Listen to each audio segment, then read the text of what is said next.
लखनऊ में प्रेस वार्ता के दौरान सपा के राष्ट्रीय अध्यक्ष अखिलेश यादव ने कहा, गोमती के वाटर बोर्ड पर बिना मास्क चलिए, मीथेन और बदबू का एहसास हो जाएगा। उन्होंने कहा कि सुनने में आया है कि फव्वारे तक चोरी हो गए हैं, सरकार में फव्वारे चोर बैठे हैं। आगे उन्होंने बताया कि हमने संकल्प लिया है कि छत्रपति शिवाजी के रास्ते पर चलेंगे, सबका मान सब सम्मान कर राष्ट्र को मजबूत बनाएंगे। बीजेपी पीडीए नेताओं को आगे करती है, कुछ खोखा पाकर लॉयल्टी बदल लेते हैं।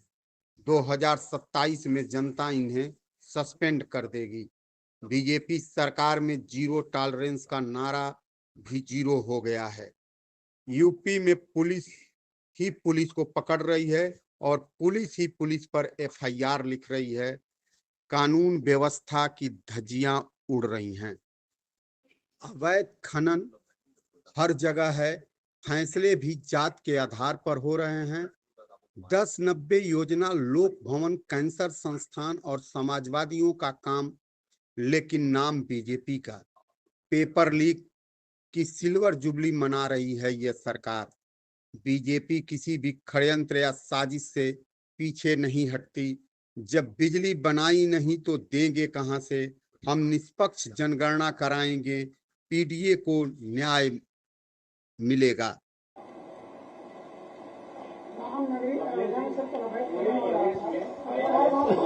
पूरे अवैध खनन चल रहा हर जगह। तो मैं पत्रकार साथियों से कहूंगा कि आप भी खिलाफ काम करिए बीजेपी के, और अपने साथियों को समझाओ जो बीजेपी के लिए काम करने लगे हैं, उन्हें भी समझाइए। नहीं, अब नहीं होगा ऐसा।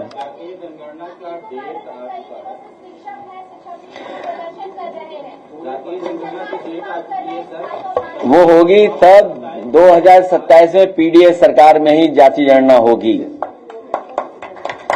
तभी सही तरीके से जनगणना होगी।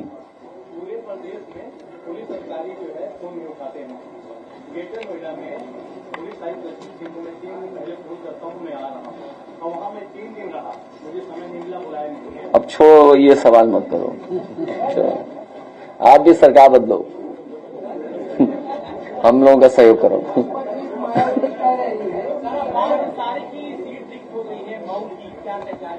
देखिए, हालांकि मैं ऐसी बात कह दूं जिससे हम पे भी, हमारे भी मुकदमे दर्ज हो जाएं। अब्बास अंसारी की सदस्यता जानबूझ करके ली है, सरकार ने जानबूझ करके ली है। और अगर इन्हीं स्टेटमेंट्स पे किसी की सदस्यता ली जा सकती है, तो इसके सरकार के बैठे हुए लोग क्या बोल रहे हैं? क्या मेरा डीएनए याद दिलाएंगे वो लोग? क्या समाजवादियों का डीएनए पूछेंगे? जितनों ने डीएनए की बात की, उनकी सदस्यता क्यों नहीं लेते हैं जज लोग? जो लोग डीएनए पूछ रहे हैं, उनकी सदस्यता क्यों नहीं जा रही है? मुझे तो लगता है कि फैसला भी जाति के आधार पर हो रहा है। कभी कभी फैसला कराने के लिए कुछ लोगों को पोस्ट करके भेजा जा रहा है, इसीलिए पहले दिन से हम लोग कहते हैं संविधान को खतरा है। और केवल समाजवादियों की सदस्यता जा रही है। भाजपा के लोग जो स्टेटमेंट दे रहे हैं, उसकी सदस्यता कभी नहीं जाएगी क्या? होता है सर, तो क्या वो अलग बात है, वो हमारा पार्टी की बात होगी या वो हमारी पार्टी फैसला लेगी। और कई लोग तो लॉयल्टी बदलने में बड़े होशियार हैं।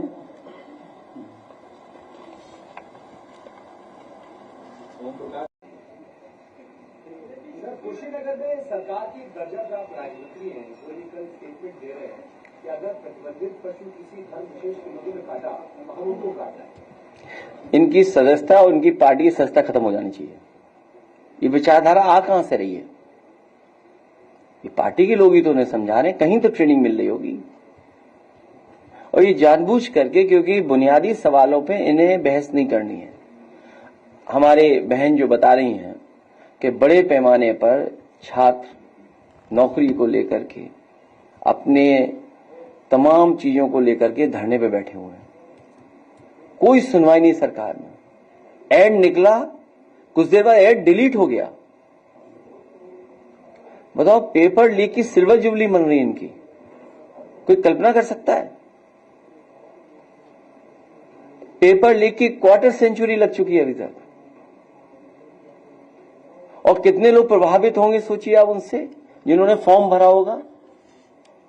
तो इसीलिए जानबूझ करके इस तरह की बहस छेड़ना चाहते हैं, और ये अभी कम हो रहा है। चुनाव के आते आते देखिए क्या क्या होता है।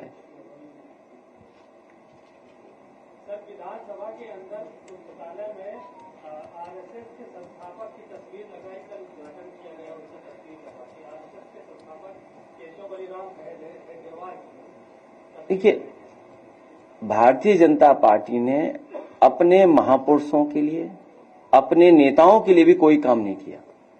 उदाहरण के लिए लोक भवन जो समाजवादियों ने बनाया, मुख्यमंत्री कार्यालय, समाजवादी सरकार में न किसी नेता के नाम पे रखा गया लोक भवन का नाम, न कोई प्रतिमा लगाई गई, लेकिन भारतीय जनता पार्टी ने वहां पर प्रतिमा लगा दी।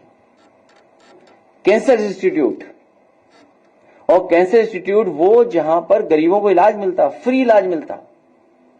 आज कैंसर बीमारी फैल रही है, सबसे ज्यादा फैल रही है, और गरीब परिवार के यहां हो जाए तो वो इलाज नहीं करा सकता, बंबई जाए, दिल्ली जाए, कहां इलाज के लिए जाए। तो वर्ल्ड क्लास इंफ्रास्ट्रक्चर के साथ कैंसर इंस्टीट्यूट बनी, उन्होंने वहां भी प्रतिमा लगा दी।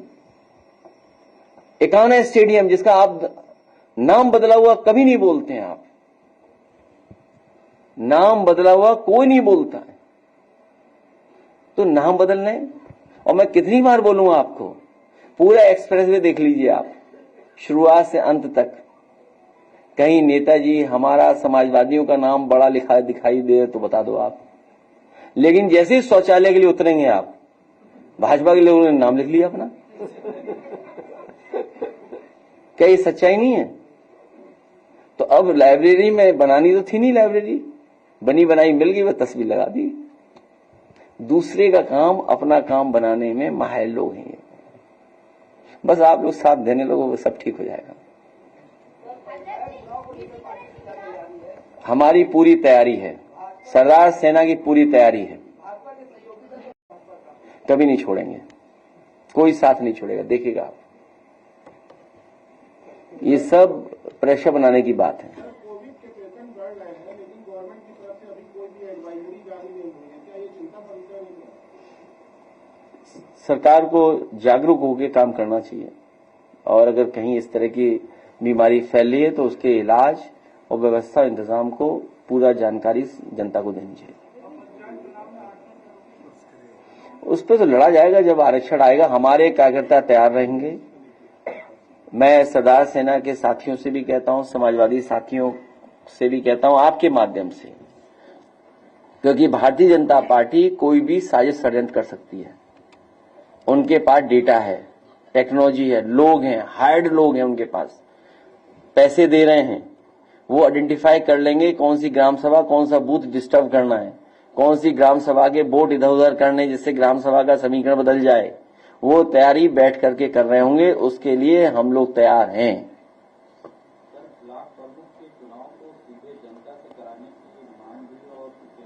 वो सरकार का फैसला है। एक्ट में बदलाव कैसे लाओगे? नहीं, एक्ट में बदलाव लाओ, हम तो सब सहमत हैं। कम से कम खरीद और ये जो हिसाब किताब होता वो तो नहीं होगा।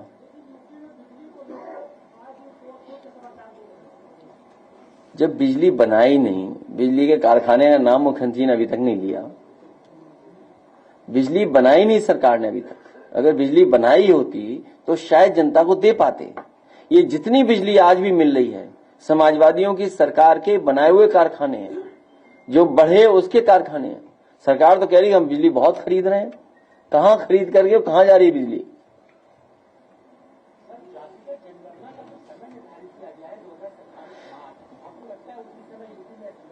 वो इसलिए हुआ है कि समाजवादी लोग बिल्कुल निष्पक्ष होकर के जनगणना कराएंगे। ये इसीलिए तारीख तय हुई है जिससे पीडीए सरकार बन जाएगी और पीडीए के लोग मिलकर के अपनी जातीय जनगणना करा लेंगे। पार्टी मिलकर कांग्रेस को छोड़ के गवर्नमेंट बनाना चाहिए, आप इसी का कहना है? अभी इस पर चर्चा नहीं हुई है। वो रीजन ले रही है कि कांग्रेस का कोई लीडर किसी भी केस में जेल नहीं जा रहा है, अपोजिशन पार्टी को सोचना चाहिए, गवर्नमेंट क्रिएट करना चाहिए। हमारे तो सबसे ज्यादा जेल गए हैं और झूठे मुकदमे लगाए जेल भेज दिए गए, झूठे मुकदमे लगा करके। अब ये सजता चलेगी। हमने आपने समझे क्या, बीजेपी के तो तमाम नेता जाने क्या क्या बोल रहे हैं, और एनआई वाला तो सब जानता है क्या क्या बोला है।